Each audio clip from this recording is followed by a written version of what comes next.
شوې لیکن دا راته ووایه چې لا تر دې وخته طالبان شته که نشته په دې طالبان ته همیشه وي هغه چاله یې وایي څوک چې چاله ورځي چې چاله نه ورځي د هغه نو خو څوک قاعده هم نه وایي چې چاله قاعده نه ورځي د هغه نو څوک قاعده وایي دا خو هغه چاله طالبان دي چې چاله ورځي چې چاله نه ورځي هغه نه به څوک څه لاړ شي هغه زمونږ به د تنظیم المدارس د نصاب کمیټۍ اوله دی اجلاس تنظیم چې جوړ شو په اول کې ما تاسو شاید دا قصه کړې مو هلته یو ملا صاحب نوم یې نه اخلم ډېر لوی ملا و هغه دا خبره وکړه چې یار دا کافیه ګرانه دا طالبان نه وایي هغه زمانه خبر دي ګوره دا طالبان نو اسرائیل دا کافیه ګرانه دا تیوباس ہے او د دې په ځای باندې انه الواضح شامل خیر هغه باندې ناسي په کافی علماء په ګرانو علماء په زمانه کې کمیټه کې او نصاب کمیټي خو ډیره اهمه کمیټي وه نو هر چا په خپله رایه زني کوله دا مولانا عبدالحکیم صاحب شرف قادر چې دی ما سره داسې خوا کې ناست و هغه هم په خندا شي دا خبره مولا وکړه که نه ما ته وایي وی دې نوم ته یې وګوره او دې خبرې ته یې وګوره دا نوم یې څومره غټ دی دې مولا او دا خبره یې څومره سپکه وکړه ما یې داسې کېږي چې چاله نه ورځي هغه نه څوک نه وي که دی خو ټیک وي دا خو خالي به اخباري مولا دی نوم یې په اخبارونو کې ګټلی دی که نه نور دلته چې درس دی کې خو بیا لم یبد دی نو خیر داسې خبره مطلب دی ما ته وایي عبدالحکیم صاحب ما ملګری و سبق کې زما ملګری د کتابونو کې دا بندیال کې زما ملګری و یو ځای کتابونه ما ته وایي یاره داسې کار دی چې ستا نمبر زما نه مخکې راتلونکي دی ښه برابر ما ورته ویل او ځان خلاصوې په تړم ځای په خپله خپلک دی او ما ورته مخامخ کړی مورچې ته خو مې زه به خپله قضا کړم ته به خپله قضا کوې زما په هغې به ځان نه خلاصوې وی ښځه خیر کېده کېده خبرې کېدې چا رد کو چا هغه کو خبره ما لرله به همدغه خبره وکړه ما چې دا مولانا صاحب ټیک وي چې څوک یې نه وي دله به څوک وي چې دله ورځي نه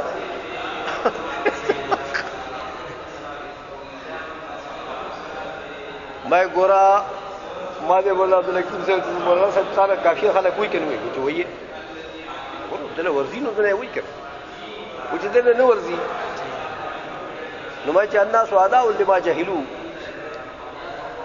کنه اوس دله کافیه نه ورځي نو دی ټیک وایي چې څوک یې نه وایي که دله څوک نه وایي که او چې چاله ورځي ما طالبان هغه چاله دي چې چاله کتاب ورځي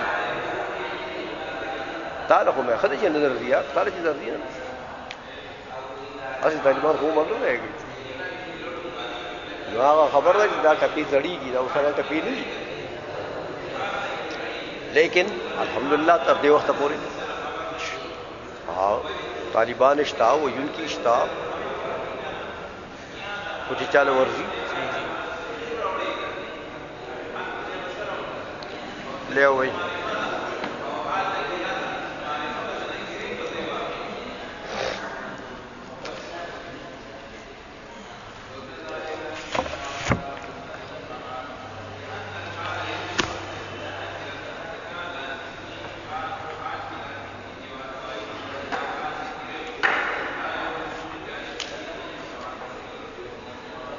دا مقتل شیخانو قلم دے قطرے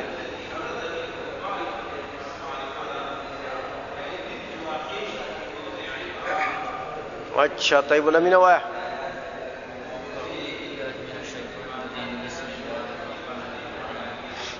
وإذا عرفت هذا علمت أن المراد به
اچھا سہیل غواړي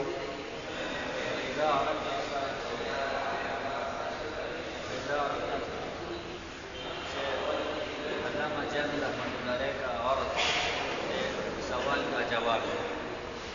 سوال یہ ہوتا ہے کہ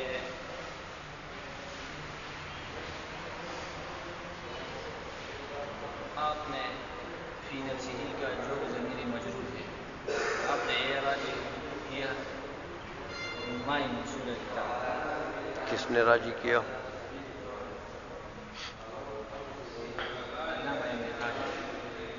ہاں یہ جو اسم کی تعریف جب کی ہے صریحی تعریف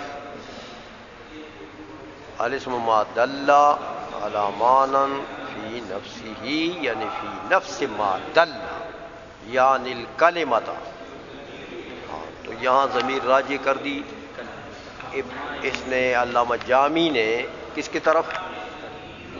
ما دل کی طرف. اور صاحب مفصل نے راجع کیا ہے کلمہ فی نفسی ہی کی ضمیر وہاں پر صاحب مفصل نے راجع کیا ہے معنی کی طرف. ہاں اب مناسب یہ ہے کہ وہ راجع ہو جائے معنی کی طرف، ہاں. کہ یہ غریب ہے. ہاں تو یہ مفصل جو ہے یہ ماخذ ہے کس کا؟ کافیہ کا. تو اب کافیہ میں کافیہ فرع ہے، اس میں ضمیر راجع کرتے ہیں آپ ما دل کی طرف یعنی کلمہ کی طرف. اصل میں مفصل میں ضمیر راجع کس کی طرف؟ معنی کی طرف.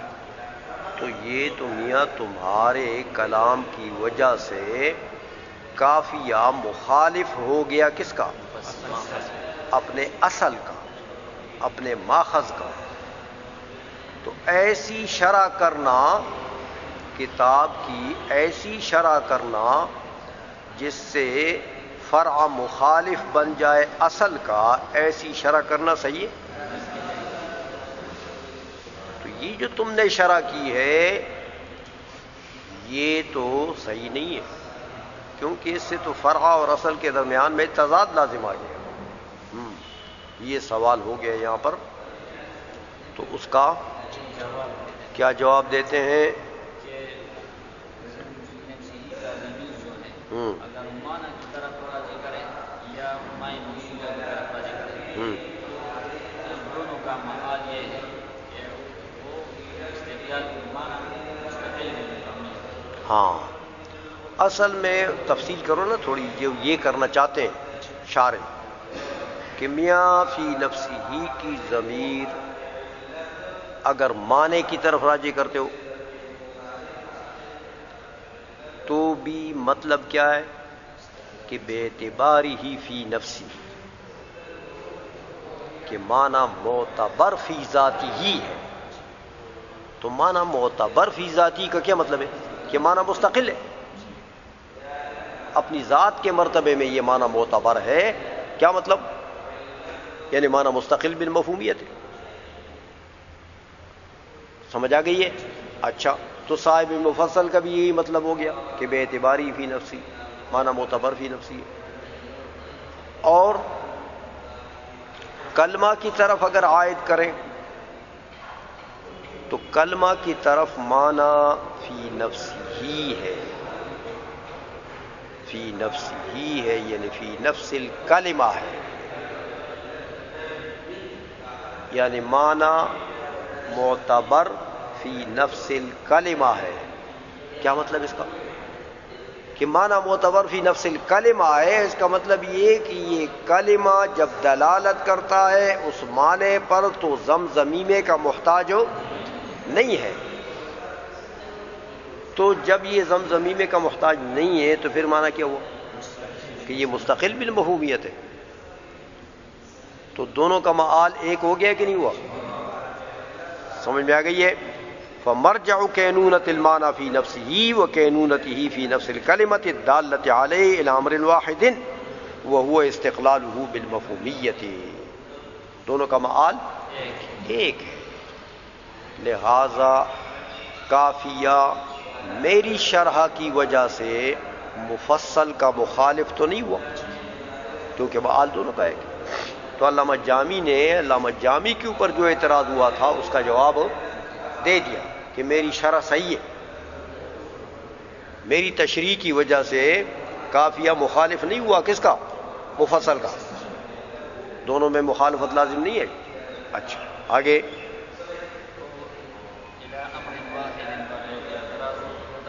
ہاں جائز ہے کہ ایک معنی ہو اور وہ غیر مستقل بالمفہومیت اور اس کا تعقل ایک امر آخر پر موقوف ہو. اور معنی غیر مستقل اور وہ چیز جو جس کے اوپر اس کا تعقل موقوف ہے سب کے لیے اس مجموعہ کے لیے لفظ کی وضاح ہو. تو اب اس وہ لفظ اس مجموعے پر دلالت کرتا ہے من غیر حاجت الی ضم کلمۃ. ہاں اس میں زمزمیمے کی ضرورت تو نہیں ہوتی.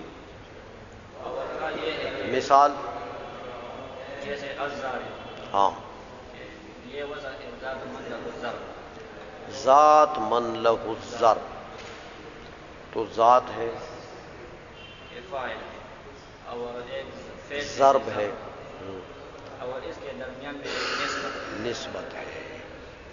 تو اس نسبت کا ہاں موقوف ہے ضارب اور ضرب دونوں پر. اور حال یہ ہے کہ اس معنی غیر مستقل پر ضارب یہ دلالت کرتا ہے ہاں بلا ضم کلمۃ. ہاں. اب یہ ضاربن جو آپ بولتے ہیں تو وہ نسبت بھی تو مدلول ہے. تو یہاں پر کوئی ضرورت ہے زمزمیمے کی؟ نہیں. تو یہ تو میاں کام خراب ہو گیا. ہاں تو کیا جواب ہے؟ تو اس کا جواب یہ ہے کہ متعلق سے مراد متعلق تفصیل ہے تو زمزمیمے کی ضرورت پڑتی ہے.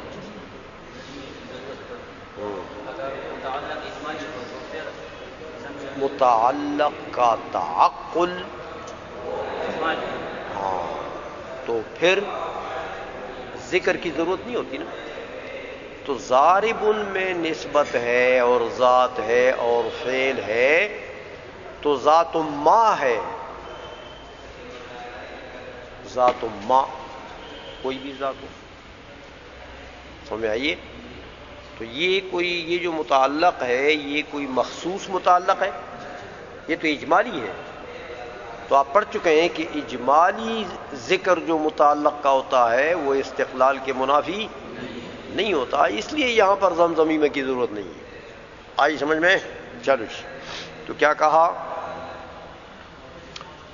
ہاں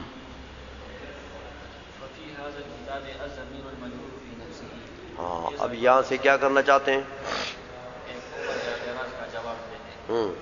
اعتراض یہ ہے کہ آپ نے نفسیہ کی ضمیر میں جو احتمال دیکھا ہے یا یہ راجح ہے مائی موصولہ کی طرف یا معنی کی طرف، اور صاحب مفسر نے اس پر تصریح کی ہے کہ یہ راجح ہے معنی کی طرف، تو اس نے اس پر تصریح کی. میاں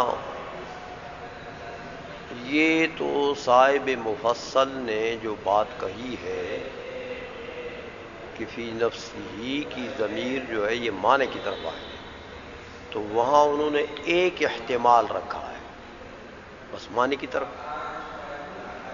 تو کافیہ میں تم نے کیا کر دیا؟ دو احتمال رکھ دیے کہ ہو سکتا ہے فی نفسی ہی یعنی معنی کی طرف آئے یا کلمہ کی طرف آئے.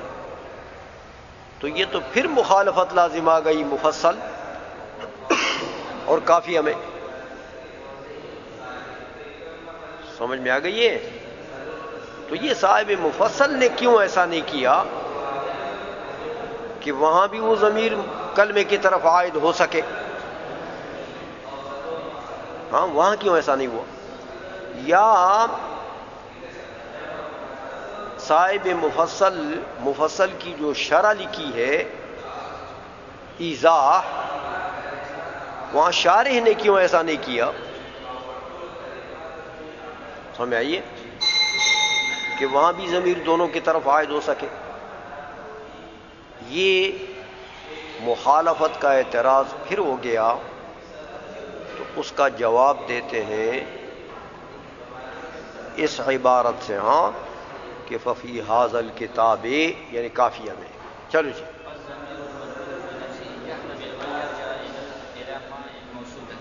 ہاں ما موصولہ کی طرف عائد ہو کلمات تو کلمہ کی طرف عائد ہو گیا.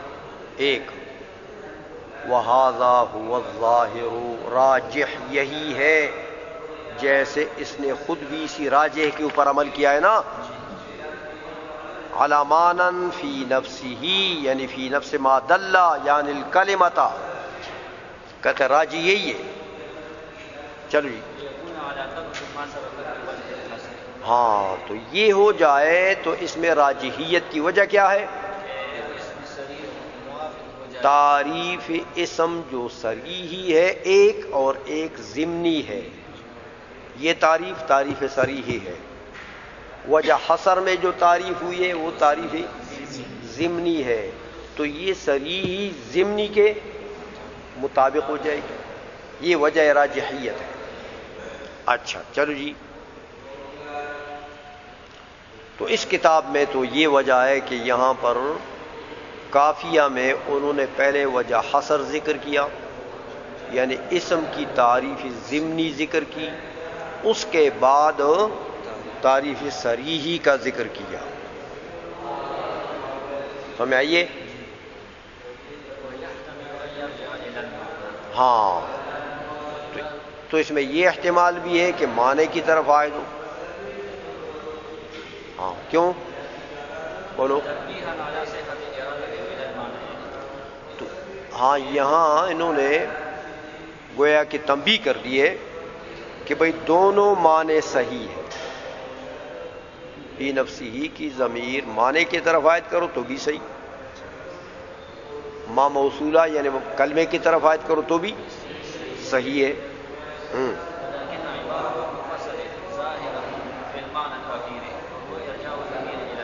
ہاں تو مفصل نے کیوں نے ایسا نہیں کیا؟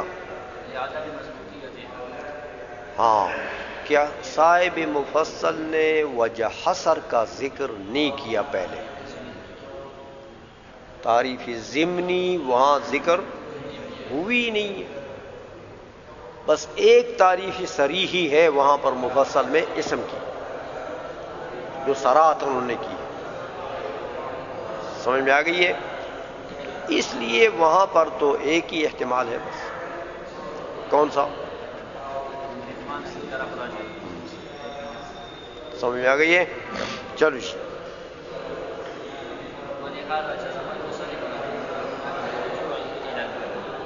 ہاں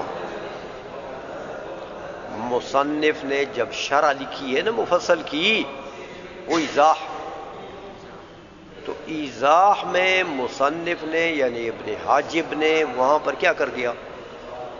جزمی طور پر ایک چیز کا ذکر کیا. جزمی طور کس کا ذکر کیا؟ کہ یہ معنی کی طرف آئے، کیونکہ وہاں دوسرا احتمال ہے نہیں. دوسرا احتمال ہے نہیں تو وہاں جزمی طور پر انہوں نے ذکر کیا. آئی سمجھ میں؟ برجوعہ الی المعنی ہو گیا. شیخانو دا کتاب لکھو گورے خان